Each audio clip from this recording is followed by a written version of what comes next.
Greetings, philosophers. Welcome to the Philosophy Zone, where we dive into the big ideas that shape how we think, live, and connect with each other. Today we're exploring the work of Jürgen Habermas, a German philosopher whose ideas about communication and democracy offer a fascinating lens on how we might build fairer societies. Now, don't worry if philosophy sounds like a heavy lift. We're going to unpack this in a way that's clear, engaging, and relevant to everyday life, while staying true to the depth and nuance of Habermas's thought. Think of this as a conversation about how we talk to each other, make decisions together, and create laws that actually reflect what people care about. Let's start with a question.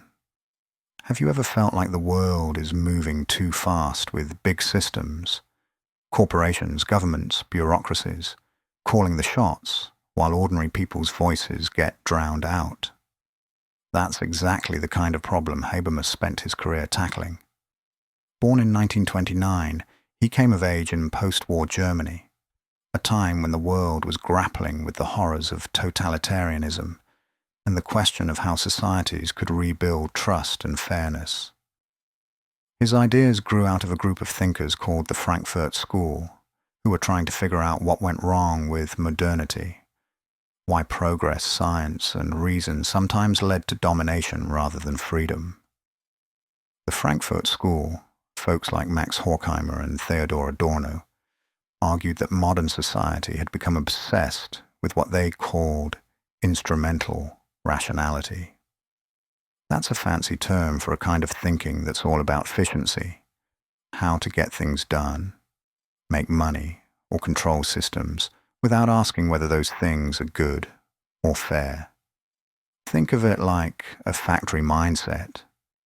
Everything's about output, not about whether the workers are happy or the products are ethical. Their big book, Dialectic of Enlightenment, said, this mindset was turning people into cogs in a machine, stripping away our ability to think critically or imagine better ways of living.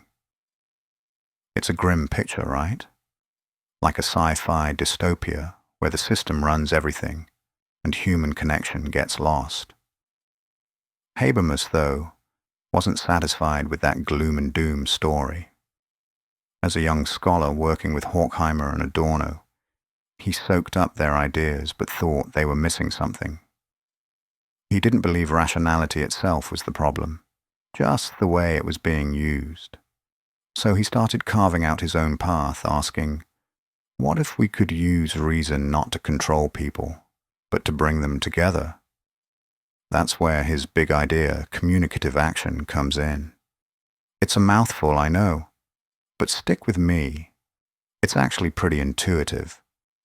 Imagine you're at a family dinner and everyone's trying to decide where to go on vacation. One person wants the beach, another wants the mountains, and your uncle's just shouting about staying home to save money. If everyone's just pushing their own agenda, you'll never agree.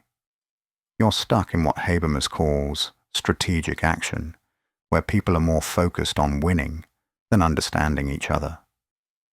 But now imagine a different kind of conversation, where everyone listens, shares their reasons, and tries to find a plan that makes sense to the whole group. That's communicative action, people talking, not to manipulate or dominate, but to reach a shared understanding. It's about finding common ground through honest, open dialogue. This idea is at the heart of Habermas's magnum opus, The Theory of Communicative Action, which he published in 1981.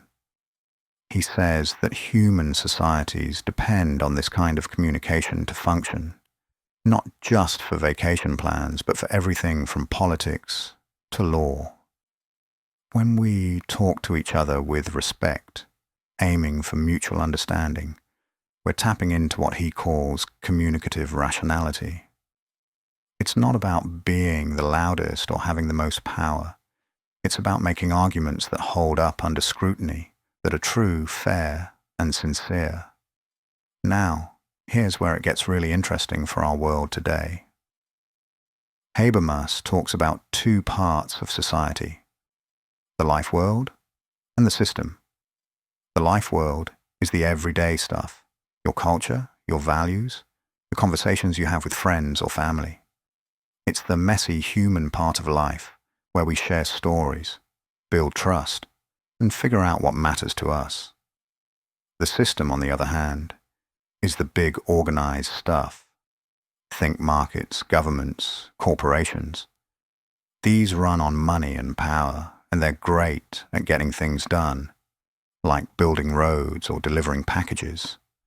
But Habermas warns that the system can start to take over the life world, what he calls the colonization of the life world. Sound familiar? Think about how corporate ads or political spin can drown out real conversations, or how bureaucracy can make you feel like a number instead of a person. For example, let's say your community wants to save a local park from being turned into a shopping mall. In the life world, you'd have town hall meetings, share stories about what the park means to you, and try to come up with a solution everyone can live with. But the system, say, a big developer or a city council focused on budgets, might steamroll those discussions with money or legal power. Habermas says this is where things go wrong, when the system's logic of efficiency overrides the life world's logic of understanding. So where does law fit into all this? For Habermas, law is like a bridge between the life world and the system. It takes the agreements we reach through open, fair conversations, our communicative action, and turns them into rules that the system can enforce. But here's the key. For those laws to be legitimate, they have to come from real, inclusive dialogue, not just top-down decrees. This is why Habermas is so obsessed with democracy. He believes laws are only fair if they reflect the will of people who've had a chance to argue, debate, and agree in a process that's as open and equal as possible. This brings us to one of his coolest ideas, the ideal speech situation. Picture a perfect conversation where everyone gets a say, no one's bullied or ignored, and the best argument wins. Not because someone's louder or richer, but because it makes the most sense. Of course, this is an ideal. It doesn't exist in the real world, where power, money, or prejudice often distort things. But Habermas says we should aim for it. It's like a North Star for designing better institutions, whether it's a courtroom, a parliament, or even a community meeting. The closer we get to that ideal, the fairer our laws and decisions will be. Let's pause for a second to think about what this means for us today. In a world of social media echo chambers, political polarization, and fake news, Habermas's ideas feel more relevant than ever. How often do we see real dialogue? People listening to each other, not just shouting their opinions.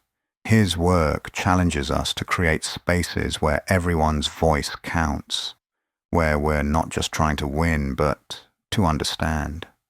Imagine if our political debates or online forums were designed to encourage that kind of conversation.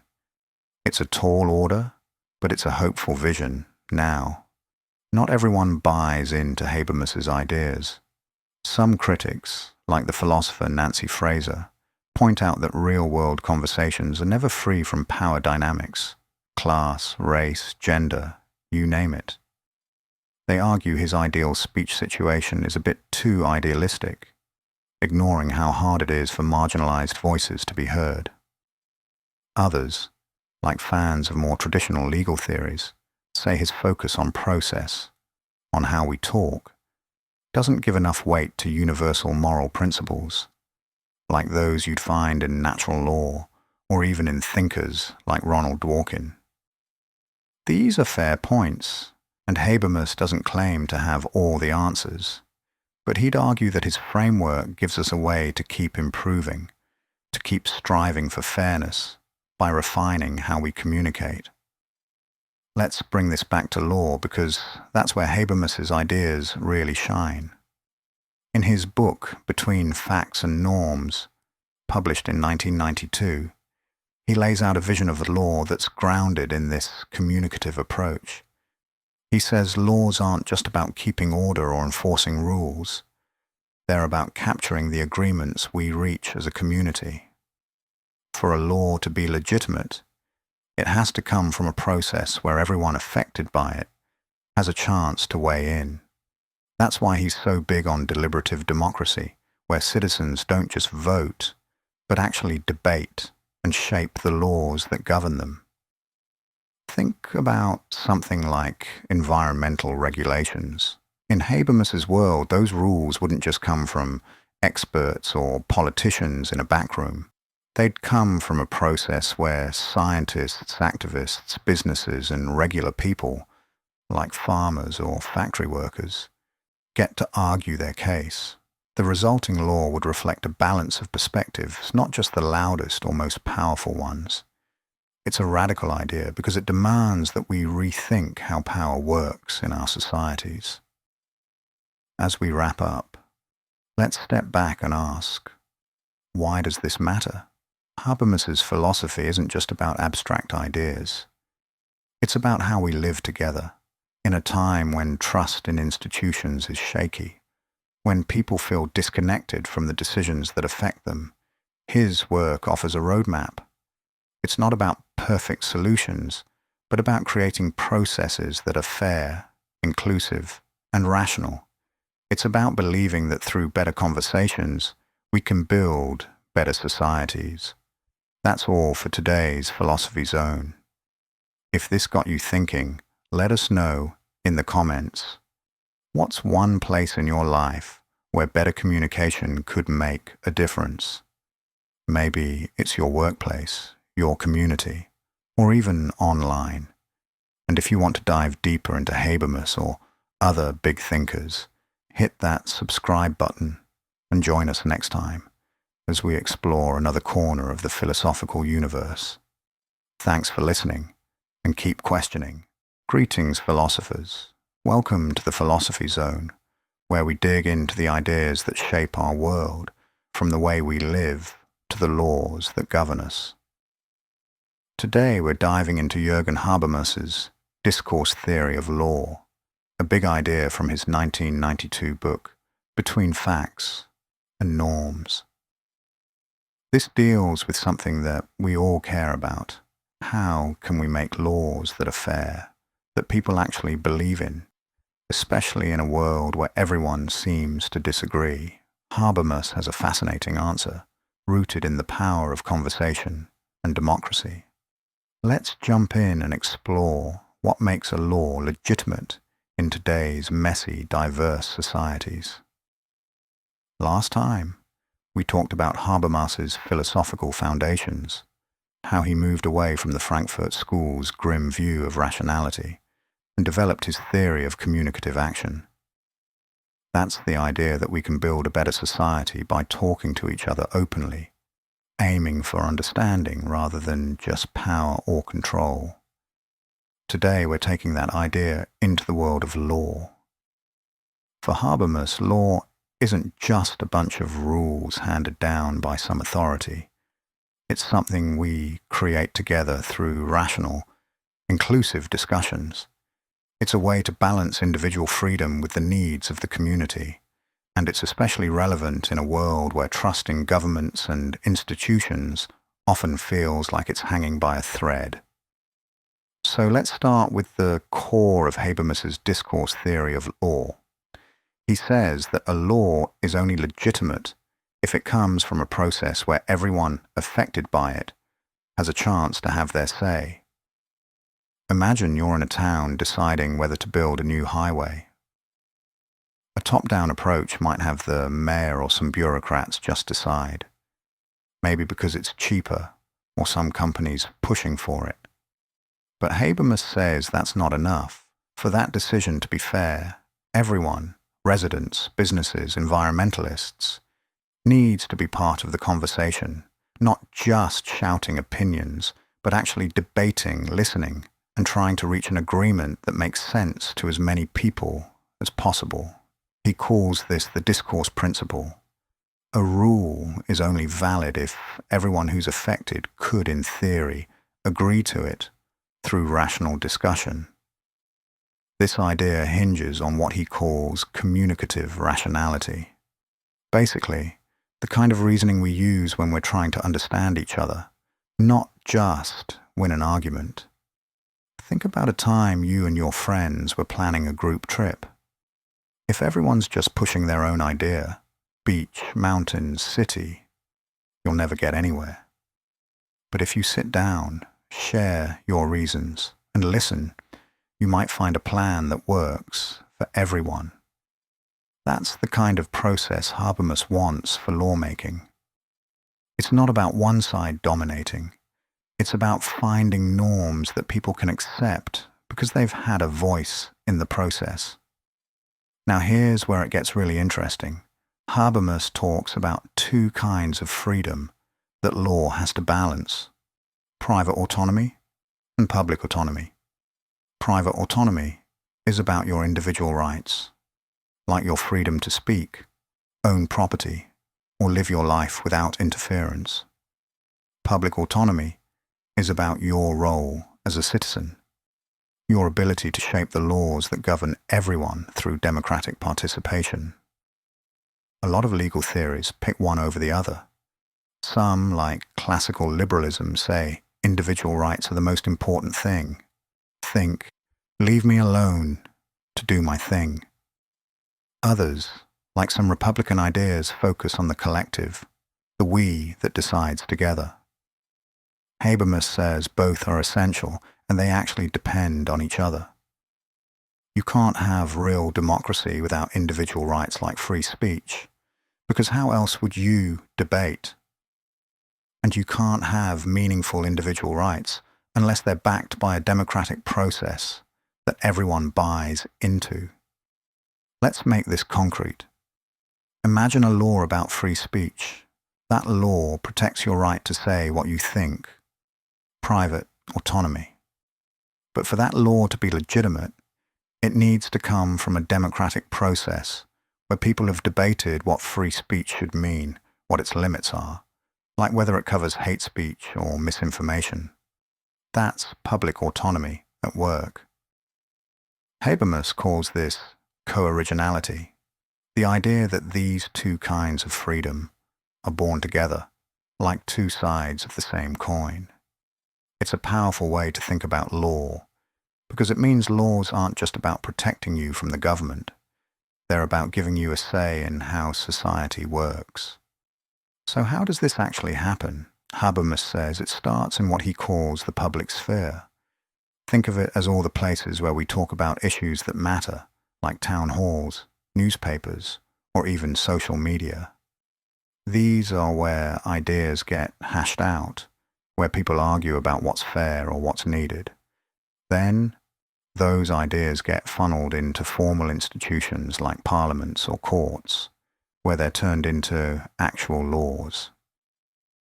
The key is that the process has to be open and inclusive, as close as possible to what Habermas calls the ideal speech situation, where everyone's equal, no one's silenced, and the best argument wins.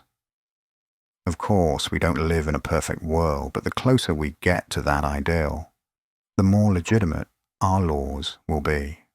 This is what sets Habermas apart from other legal thinkers. Let's compare his ideas to a couple of other approaches to make it clearer. First, there's legal positivism, championed by folks like H.L.A. Hart. Positivism says a law is valid if it's properly enacted, say, passed by a legislature, regardless of whether it's morally right. Think of a law that's technically legal but feels unjust, like one that favors the rich or ignores marginalized groups. Habermas says that's not enough. A law might be formally valid, but if it doesn't come from a process where people could reasonably agree to it, it's not truly legitimate. It's just power dressed up as law. Then there's natural law, which people like John Finnis defend. They argue that laws should reflect universal moral truths, like the value of life or justice, often rooted in religion or human nature. Habermas respects the moral angle but thinks this approach is too rigid for our diverse, secular world. What counts as a universal truth? Different cultures and people disagree. Instead, he says legitimacy comes from the process of talking it out, not from some preset moral code. His approach is more flexible, letting societies figure out their own norms through dialogue. He also takes a different path from someone like Ronald Dworkin, who sees law as a kind of moral story judges tell to make sense of a legal system. Dworkin's all about judges finding the right moral principles in law. Habermas says that's too focused on courts. For him, legitimacy comes from the people, from citizens debating and shaping laws together, not just from wise judges interpreting things. This all sounds pretty hopeful, right? A world where laws reflect real, inclusive conversations. But it's not without challenges. Some critics, like Niklas Luhmann, say Habermas is too optimistic about people's ability to deliberate rationally in complex societies. Modern legal systems are huge, with bureaucracies and technical rules that don't always bend to public debate. Others, like Iris Marion Young, argue that his focus on rational argument can sideline other ways of communicating, like storytelling or emotional appeals, that are often how marginalized groups get their voices heard. If you've ever felt like a logical debate shuts out your personal experience, you might see her point. Habermas doesn't ignore these critiques. He admits the ideal speech situation is just that, an ideal.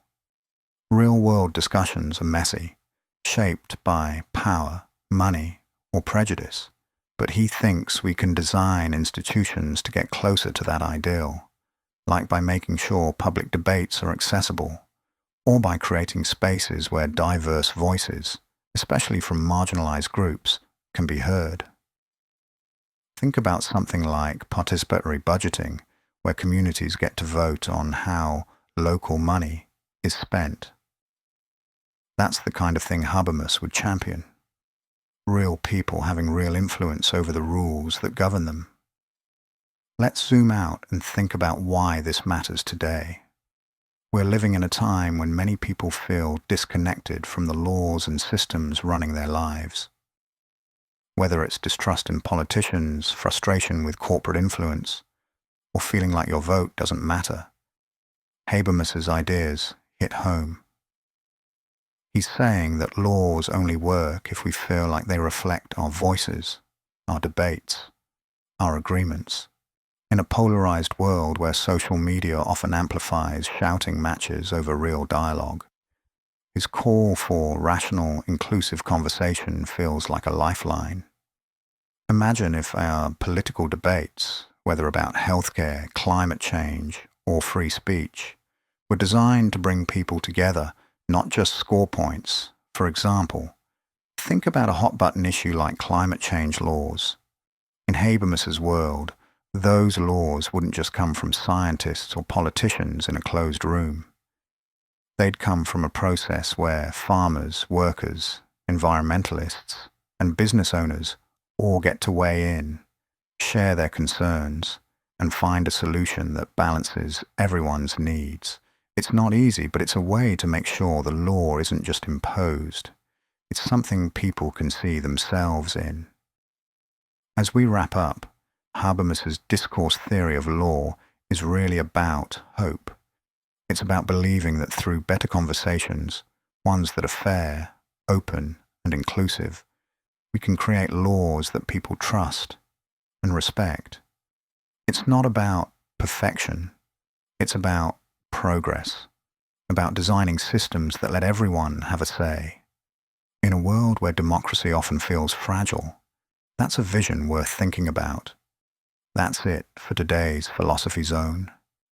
If this sparked some ideas, drop a comment. Where do you see real dialogue happening or not happening in your world?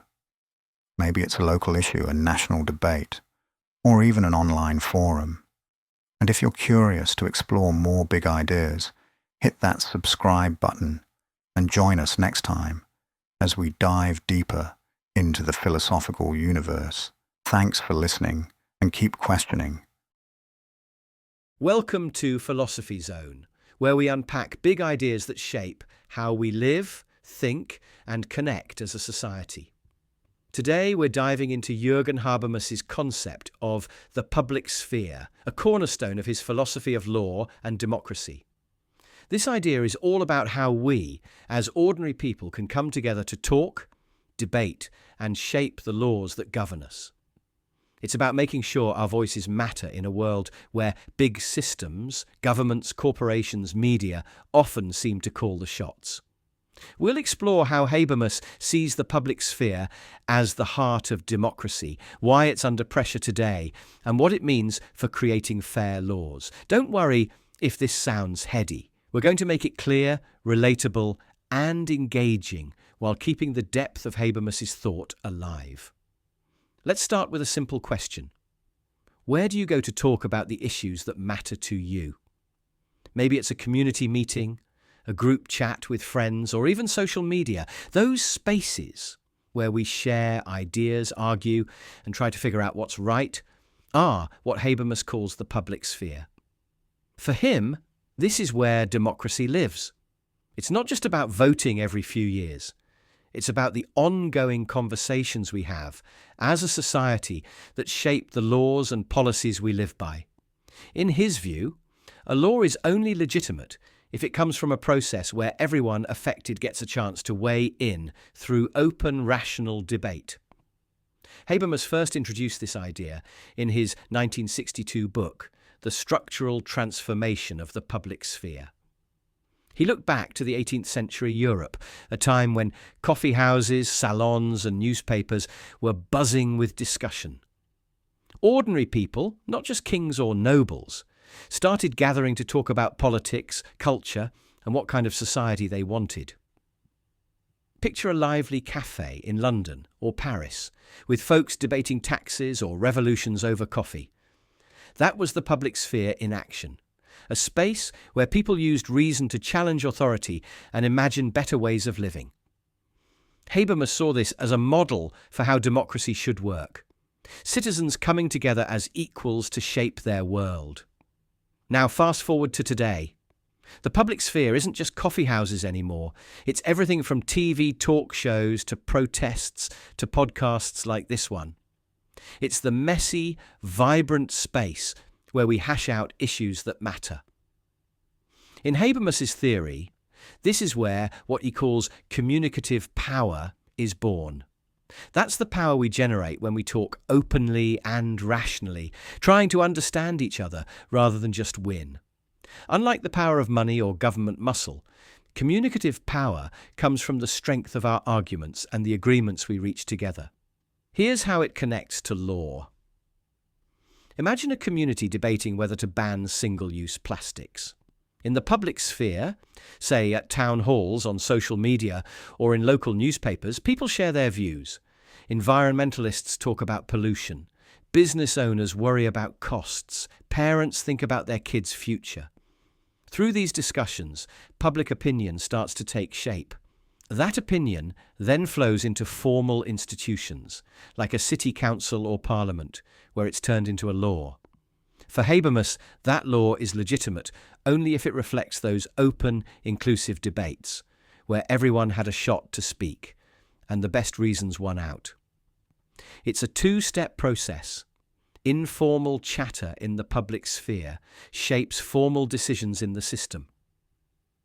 This is why civil society, things like advocacy groups, community organisations, or even grassroots movements, is so important. They amplify voices that might otherwise be ignored, like those of marginalised groups. Think about something like the United States civil rights movement in the 1960s.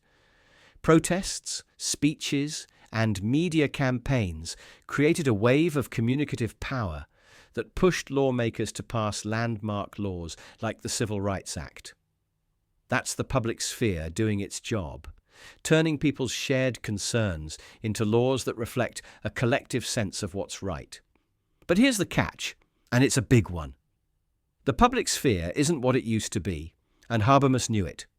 Even back in the 1960s, he warned that the public sphere was declining, turning into what he called a refeudalized version of itself. Instead of active citizens debating as equals, we're often reduced to passive consumers, fed sensationalist news or corporate ads. Today, the challenges are even bigger. Let's talk about three big ones: media concentration, digital fragmentation, and globalization. First, media concentration. A handful of giant corporations own most of what we read, watch, or hear. When news outlets prioritize clicks or profits over real debate, it's harder to have the kind of rational discussions Habermas envisions. Think about how often you see heated TV pundits shouting over each other instead of digging into policy details. That's not a public sphere. It's a circus. It drowns out the communicative power we need for legitimate laws. Second, digital fragmentation. Social media platforms have made it easier for everyone to speak, which sounds great. But algorithms often trap us in echo chambers, where we only hear people who already agree with us. Instead of one big public sphere, we get fractured bubbles. Progressives in one corner, conservatives in another, each with their own facts. This makes it tough to reach the shared understanding that Habermas says is key to fair laws. If we're all shouting past each other online, how do we agree on anything? Third, globalization. Issues like climate change or migration don't stop at national borders, but our public spheres are still mostly national. How do we have a global conversation about global problems? Habermas has suggested ideas like a stronger European Union where regional publics can deliberate together, but building a global public sphere is a massive challenge. Without it, laws on things like international trade or human rights can feel disconnected from the people they affect. These challenges make Habermas's ideas feel both urgent and tough to pull off. Critics have pushed back on his vision too. Nancy Fraser, for instance, argues that the public sphere isn't one unified space. It's always been split by power dynamics like class, race, or gender. She says we need multiple counter-publics, like feminist or minority groups, to challenge dominant voices. Another critic, Chantal Mouffe, thinks Habermas is too focused on consensus. She says democracy thrives on conflict, not just agreement. Sometimes we need to fight it out, not just talk it out. These are fair points, and Habermas would agree that the real world is messier than his ideal. But he'd say we should still aim for inclusive, rational debate, even if we never fully get there. Habermas's public sphere gives us a way to think about fixing democracy. It's a call to create spaces where real conversation can happen, where everyone from all walks of life gets a seat at the table. Think about something like citizens' assemblies, where regular people are randomly selected to debate issues like environmental policy or electoral reform. These are real-world experiments in what Habermas is talking about. Ordinary folks generating communicative power that can shape fairer laws. For example, imagine a law about regulating social media to curb misinformation. In a Habermasian world, that law wouldn't just come from tech executives or politicians. It would start in the public sphere, with teachers, parents, coders, and activists debating what's at stake: privacy, free speech, public safety. Those discussions would feed into a transparent legislative process, where the law reflects a balance of voices, not just the loudest or most powerful ones. It's a slower, messier process than top-down lawmaking, but it's one that people can trust because they see themselves in it. As we wrap up, Habermas's public sphere is a reminder that democracy isn't just about elections. It's about the conversations we have every day. In a world of clickbait headlines, polarized social media feeds, and global challenges, his ideas push us to rebuild spaces for real dialogue. It's about making sure laws don't just control us, but reflect who we are and what we care about. That's a vision worth fighting for. Whether it's in your local community, online, or on the global stage. That's all for today's Philosophy Zone. If this got you thinking, drop a comment. Where do you see the public sphere working or failing in your world? Maybe it's a local issue, a social media debate, or a global cause. And if you want to dive deeper into big ideas like these, hit that subscribe button and join us next time as we explore another corner of the philosophical universe. Thanks for listening and keep questioning. Greetings, philosophers. Today, we're exploring Jürgen Habermas's take on constitutionalism and rights, a key part of his philosophy of law from his 1992 book, Between Facts and Norms. This is about how constitutions, the bedrock of our legal systems, can balance individual freedoms with the collective power of democracy. It's a topic that hits home in a world where we're constantly debating rights, from free speech to privacy, and wondering how to make democracy work for everyone. We'll unpack Long Habermas's ideas. Exciting? I know. So let's jump in. By now, if you've been with us in previous episodes, you know Habermas is all about communication, how we talk, debate, and agree as a society. His big idea is that laws are only legitimate if they come from open, rational discussions where everyone gets a say. In today's episode, we're zooming in on how this applies to constitutions, those documents that set the rules for how societies govern themselves. Think of modern constitutions, with what we call a modern charter or Bill of Rights. For Habermas, a constitution isn't just a list of rules handed down from on high. It's a living framework built through democratic conversation that balances two things: your personal freedoms and your role as a citizen shaping the laws. Habermas calls this balance co-originality, a fancy term for a simple idea. Individual rights and democratic processes depend on each other. Let's break it down. Your individual rights, like freedom of speech or the right to a fair trial, are what he calls private autonomy.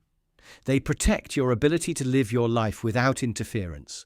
But there's also public autonomy, which is your power as a citizen to have a say in the laws that govern everyone through voting, debating, or protesting. These two go hand in hand. You can't have a real democracy if people don't have the freedom to speak up, and you can't have meaningful rights unless they're backed by a democratic process where everyone's voice counts. Imagine you're in a community trying to decide whether to limit free speech to stop hate speech. Your right to speak freely, private autonomy, lets you join the debate. But the rules that come out of that debate, like a law defining hate speech, need to reflect a democratic process where everyone's had a chance to argue their case. That's public autonomy. For Habermas, a constitution's job is to set up the rules so both kinds of autonomy work together. It's like a referee ensuring the game of democracy is fair and inclusive. What makes Habermas's approach special is that he doesn't see rights or constitutions as fixed or God-given. Unlike some traditional thinkers who say rights come from nature or universal truths, Habermas says they come from us, through the conversations we have as a society. He outlines a system of rights that includes things like personal freedoms, citizenship, legal protections, the right to vote, and even social rights, like access to education or healthcare, to make sure everyone can actually participate. But these rights aren't just handed to us. They're created and justified through democratic debate. That's what makes them legitimate in his eyes. This is where Habermas's proceduralism comes in. Instead of focusing on a set list of correct rights or moral truths, he's all about the process, how we talk, argue, and agree. A good constitution for him sets up the conditions for these conversations to keep happening, so we can revisit and refine our rights over time. Think about how constitutions get amended, like when women won the right to vote, or when new protections for privacy emerge in the digital age. For Habermas, that ongoing process of debate is what keeps a constitution alive and legitimate, especially in diverse societies where people don't always agree on what's right. To see how different this is, let's compare it to another big thinker, John Rawls. Rawls, in his books A Theory of Justice and Political Liberalism, imagines a thought experiment called the original position. He asks, what rules would we agree on if we didn't know our place in society? If we were behind a veil of ignorance and could be rich or poor, powerful or powerless? He uses this to come up with universal principles like protecting basic liberties that should shape a constitution. It's a brilliant idea, but Habermas thinks it's too abstract. He says, we don't need a hypothetical scenario. We need real-world conversations where actual people, with all their differences, hash things out. For Habermas, a constitution's legitimacy comes from those messy, real debates, not a philosopher's thought experiment. Then there's Hannah Arendt, another giant in political philosophy. She sees constitutions as moments of collective action, like when a community comes together to found a new government, for example, the American Revolution. For her, it's about people acting together in a public space, full of passion and civic spirit. Habermas loves her emphasis on participation, but thinks she's a bit too romantic about it. Her vision of direct democracy, think town halls or citizen councils, can be inspiring but tough to sustain in big, complex societies. Habermas wants structured processes, like parliaments or courts, to channel those passionate debates into stable, inclusive laws. His approach is less about dramatic moments and more about keeping the conversation going day in and day out. So, what does this look like in practice? Take South Africa's 1996 constitution, written after apartheid ended. It wasn't just drafted by politicians in a back room. It came from massive public consultations, where people from all walks of life shared their hopes for a fairer society. That's the kind of process Habermas would cheer for. A constitution born from real inclusive dialogue, balancing individual rights with the collective goal of justice. Or think about constitutional courts, like those in Germany or the US. For Habermas, courts aren't just there to enforce fixed rules. They're part of the ongoing conversation, interpreting rights in ways that reflect society's evolving values while staying tied to democratic debate. All this said, some critics of Habermas, like Jeremy Waldron, argue that expecting everyone to engage in rational debate is unrealistic. Not everyone has the time, education, or resources to jump into deep discussions about constitutional law. Others, like Charles Larmore, worry that Habermas's focus on process over moral truths could lead to relativism, where anything goes as long as enough people agree. Habermas would push back, saying that his approach doesn't ignore morality. It just insists that moral questions be settled through open debate, not imposed from above. He also acknowledges that real-world deliberation isn't perfect, but we can design better institutions like public forums or citizen assemblies to get closer to his ideal. Let's bring it all home. In today's world where democracy feels shaky, where we're grappling with issues like surveillance, inequality, or free speech debates, Habermas's ideas offer a way forward. His procedural constitutionalism says that a good constitution isn't a dead document. It's a framework for keeping democracy alive through conversation. It's about making sure your rights, like privacy or protest, aren't just protected, but are part of a system where you can shape the rules too. Imagine a debate over data privacy laws. In Habermas's world, that wouldn't just be tech companies and governments deciding. It would involve citizens, activists, and coders debating what privacy means in a digital age, with the Constitution ensuring everyone's voice counts. As we wrap up, Habermas's vision of constitutionalism is about hope and responsibility. It's a reminder that our rights and our democracy depend on us talking to each other, not just accepting rules from on high. In a time when trust in institutions is low, his ideas push us to rebuild democracy from the ground up through open, inclusive dialogue. It's not easy, but it's a path to laws and a society we can all believe in. That's it for today. If this got you thinking, drop a comment. What's a constitutional issue, like free speech or privacy, that you think needs more public debate? And if you want to explore more big ideas, hit that subscribe button and join us next time as we plunge ever deeper into the philosophical universe. You guys are brilliant. See you next time, The Zone. Welcome back, philosophers. Today, we're wrapping up our series on Jürgen Habermas with a look at the critiques and real-world impact of his discourse theory of law laid out in his 1992 book, Between Facts and Norms.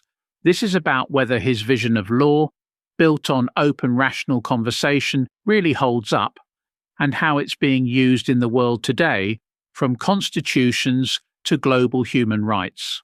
We'll dive into the pushback from other thinkers and explore how Habermas's ideas are making a difference, all in a way that's clear, engaging, and relevant to our lives.